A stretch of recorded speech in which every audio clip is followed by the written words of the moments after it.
La Corte Suprema de Justicia recibió una demanda presentada por los vecinos de la Villa Inflamable, que es un grupo de personas que invocaban daños que habían sufrido sus hijos, enfermedades de distinta naturaleza, ellos mismos, derivadas de la contaminación.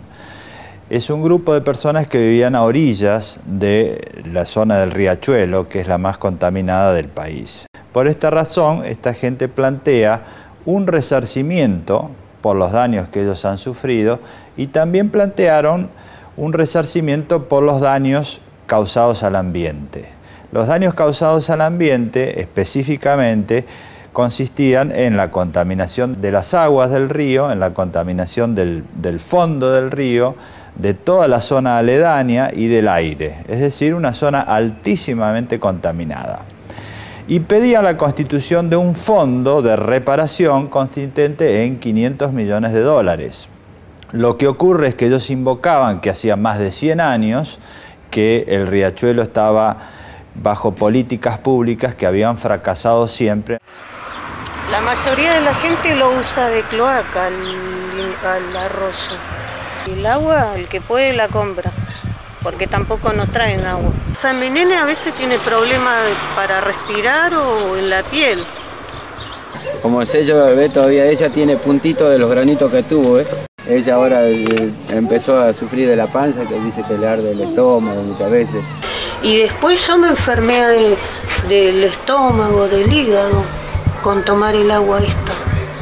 Yo para el año 98, que estaba embarazada de mi bebé, y lo perdí a los 8 meses. Y me empezaron a nacer después bebés prematuros. Y me dijeron que era porque yo consumía el agua contaminada, que tenía problemas en la placenta. No sé, es como que la gente como que está resignada, está acostumbrada, no sé qué pasa. La Corte recibe esta demanda y este es el primer elemento importante que hay que tener en cuenta. Que gente que se siente aislada, que se siente marginada, llegue a la Corte Suprema es un acontecimiento realmente histórico. La Corte recibe esta pretensión y lo primero que hace es dividirla en dos partes. Una primera que se refiere a los daños personales que cada uno de ellos ha sufrido y les dice, por estos daños tienen que ir al juez más cercano a su jurisdicción, no en la Corte Suprema. Por los daños al ambiente, la Corte dice, esto sí debe quedar bajo nuestra jurisdicción y le vamos a dar prioridad a la prevención de la contaminación futura y a la recomposición de los daños que ya existen.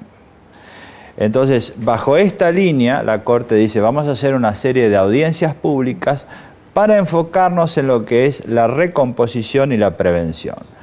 En esa primera sentencia, la Corte lo que hace es ordenar al Estado la presentación de un plan para limpiar el riachuelo, recomponer el agua, recomponer el suelo y recomponer el aire. Esta presentación se hace en una audiencia donde la Secretaria de Ambiente, en representación del Estado Nacional, de la Provincia de Buenos Aires y de la Ciudad Autónoma de Buenos Aires, explica cómo haría para limpiar el riachuelo. Luego se hacen otras audiencias más de la misma naturaleza para someter este plan a un amplio debate público y con amplia participación ciudadana. Por eso es que participa el Defensor del Pueblo, varias organizaciones no gubernamentales que son vinculadas a la región de La Boca, que es una región que está en la zona del Riachuelo, organizaciones no gubernamentales vinculadas a la protección del ambiente. Se pidió también la opinión de la Auditoría General de la Nación, es decir, una amplísima participación ciudadana para poder tener una visión más amplia de los distintos aspectos involucrados. El daño ambiental colectivo producido tiene claros y directos responsables: las autoridades y las industrias y actividades de servicio, sí señor, actividades de servicio que están instaladas en los márgenes de la cuenca. La cuenca no tiene capacidad para recibir un solo día más de vertidos contaminados. La contaminación es, sin lugar a dudas, un hecho público y notorio, como lo es también sin hesitaciones la responsabilidad de los Estados. En este preciso momento, y cuando aún resta escuchar discursos fervorosos y sesudas exposiciones de funcionarios y abogados de gran prestigio, contratados por empresas, que van a asegurar que su citación a este proceso es una absoluta injusticia porque jamás volcaron residuos industriales o contaminaron la atmósfera de la zona, cientos de niños se agravan en sus patologías. Antíbera ICA no ha contaminado ni contamina. La actividad de Orbol no resulta contaminante ni de riesgo. Nosotros no tenemos ningún tipo de relación con lo que es el volcado de efluentes líquidos a la cuenca Matanza-Riachuelo. Venimos a manifestar que mi mandante no contamina la cuenca Matanza-Riachuelo. Ha sido biorático, ¿para qué lo utilizan entonces? Eso es muy técnico y yo no tengo la respuesta. Pero ahí debe tener sus ayudantes. Está compuesto por cloro y por hidrógeno. El biorático ustedes no lo usan. Son angelicales. No, doctor. Sí, estamos haciendo... Créalo que yo me alegro muchísimo.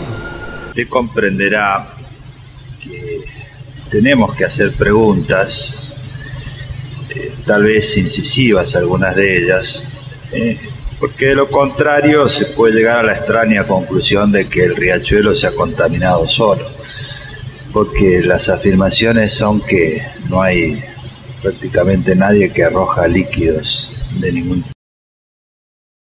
Después de haber escuchado a algunos, creo que nadie contaminó el riachuelo y que ese informe de 500 páginas no tiene que ver con la realidad, solamente es una coincidencia. Muchísimas gracias.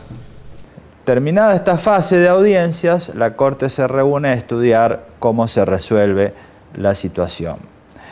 Entonces dicta una última sentencia en la que se pone énfasis en ordenar que se cumplan efectivamente con lo prometido en esta materia, que es la prevención y la recomposición.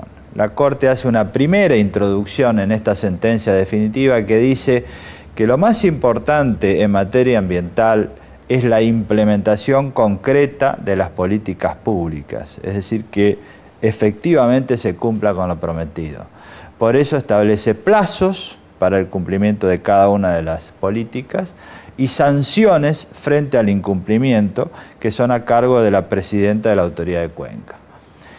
La Corte dice, debe haber una limpieza vinculada con la fuente de contaminación industrial. Debe haber un plan de obras públicas, que es el que ya había sido presentado. Se establecen los plazos para que tengamos un plan concreto de obras locales. Debe haber un plan para erradicar los basurales a cielo abierto. Debe haber un plan concreto y con plazos para la terminación de la limpieza del lecho. Debe haber un plan sanitario para atender a las necesidades de la población. Todo esto es lo que contiene la sentencia definitiva y además hay algo muy importante, se establece un control sobre la ejecución. Se dice, en primer lugar, este plan tiene que tener una amplia información, que sea pública, que sea verificable por cualquier ciudadano y accesible. Además, se establece que el cumplimiento puede ser controlado y debe ser controlado por el Defensor General, más las organizaciones no gubernamentales que habían intervenido en la causa. Y en los aspectos económicos, la Auditoría General de la Nación. Esta fue la última decisión y lo que hace la Corte es decir, la ejecución y el control de esta decisión ya no va a estar en la Corte Suprema, sino en un juez federal, concretamente es el juez federal de Quilmes, al cual se le delega el control de la ejecución de esta sentencia definitiva. Nosotros esperamos que de esta manera se controle y se comience en una fase nueva de ejecución con la amplia participación ciudadana.